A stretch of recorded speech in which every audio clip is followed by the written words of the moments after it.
कैसे हैं दोस्तों, ये LG का पीसीबी है। ये दोनों तरफ से ब्लास्ट हो गया था, इसकी सप्लाई पूरी ब्लास्ट हो गई थी और आउटडोर में भी सब ब्लास्ट हो गया था, ओवर करंट आया होगा। ये सब रिपेयर कर दिया है, नए डाल दिए हैं और ये ओके हो गया है।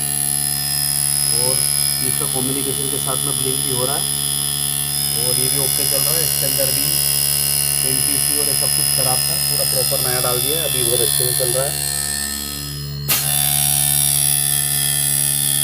थैंक यू दोस्तों। इसमें अधिकतर ऐसे वो प्रॉब्लम्स के लिए अगर डेड होता है तो CS05 ही आता है, पर ये दोनों ही बंद थे तो कोई भी एरर नहीं था क्योंकि कुछ भी चालू नहीं हो रहा था। अब ये कंप्लीट हो गया दोस्तों।